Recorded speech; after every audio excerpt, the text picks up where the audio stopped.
Hi,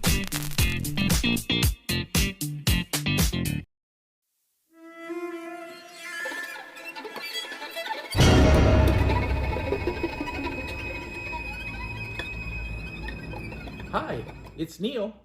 Welcome to the Vinyl Whisperer. Everybody loves a good crime story, and everybody loves the Beatles.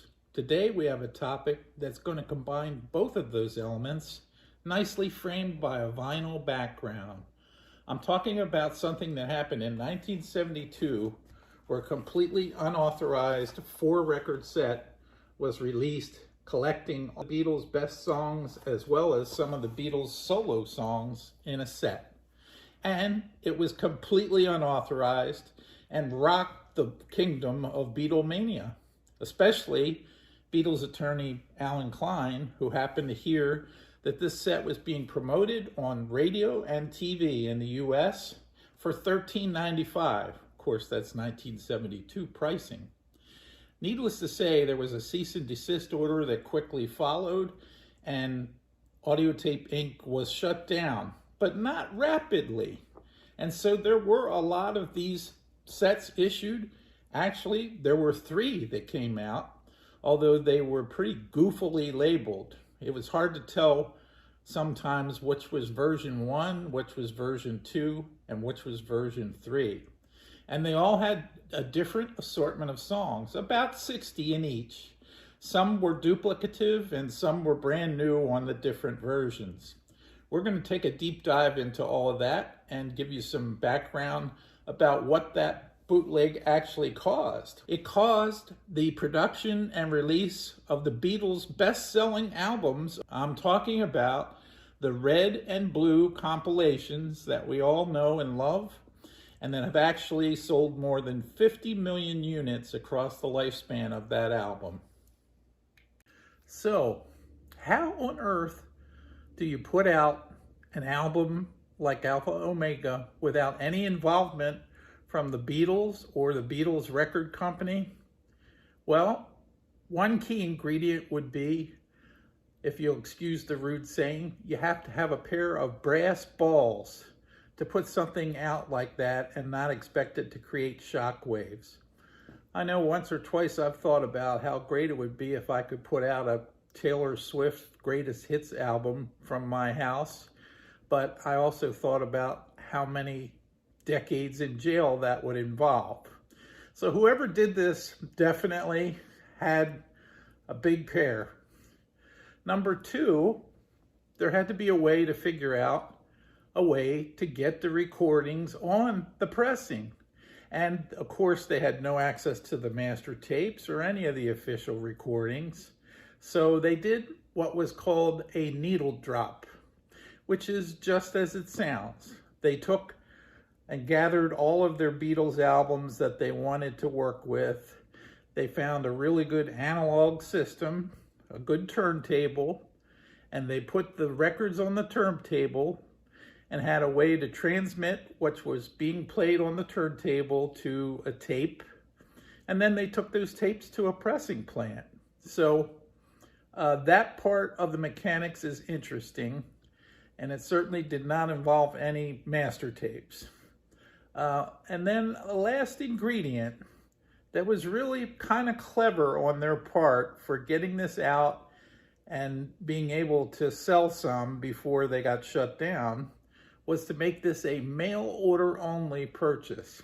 Now, that was a good move on their part because number 1, they didn't have to work with any retail distributors who would have immediately known something was fishy.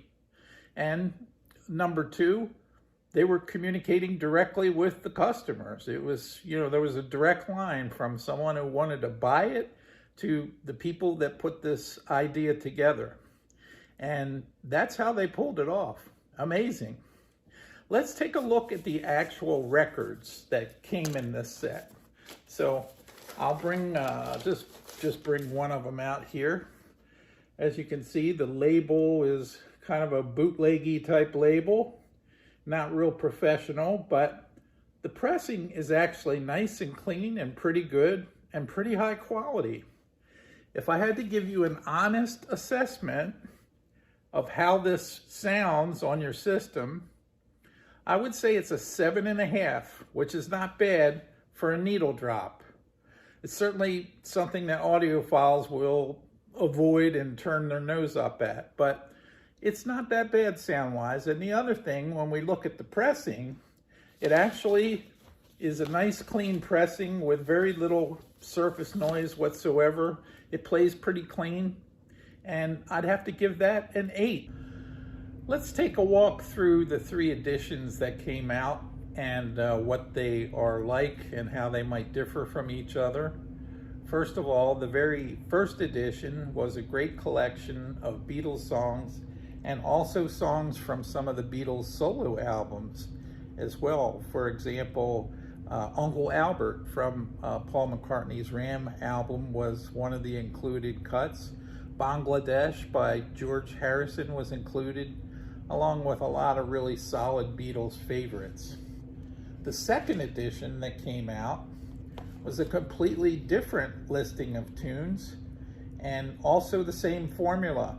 A lot of Beatles songs and a lot of solo songs from the Beatles as well, including Too Many People from McCartney, Heart of the Country, Back of My Car, Crippled Inside from John Lennon, and of course many strong Beatles tunes as well, like Norwegian Wood, I Am the Walrus, When I'm 64, A Day in the Life.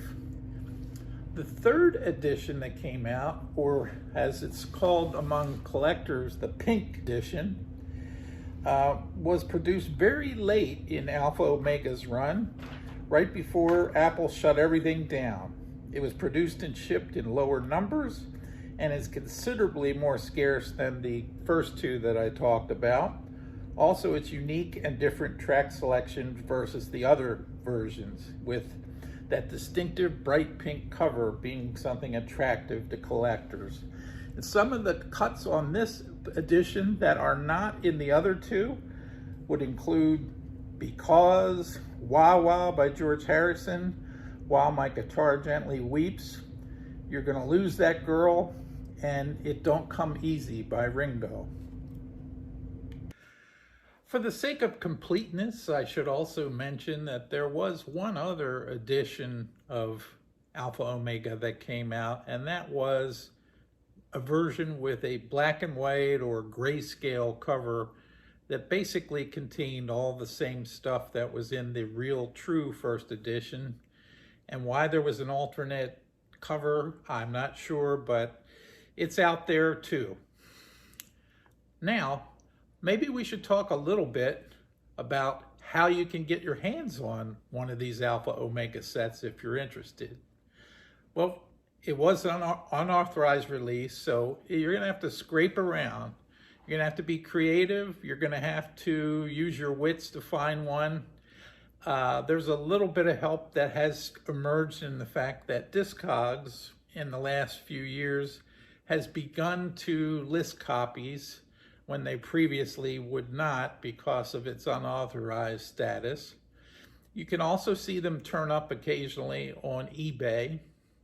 And I actually found one on Goodwill.com, which has kind of its own miniature version of eBay if you've ever checked it out.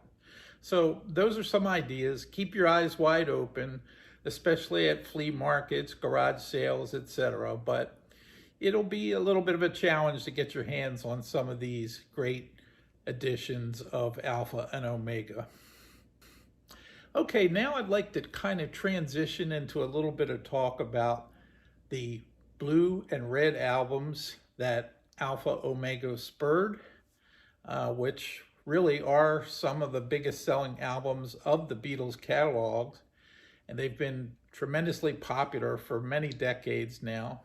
Interestingly, the folklore has it that the Beatles themselves were never really in favor of the red and blue albums, and they actually hated those covers that Capitol came up with. But nonetheless, there never was a greatest hits style of compilation by the Beatles during the time they were together, and this certainly filled a need, especially financially.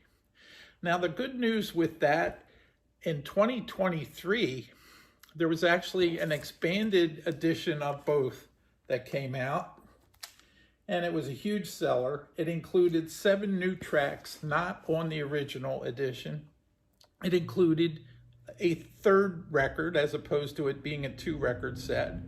It included state-of-the-art remastering, great sound, and some great choices for those additional tracks.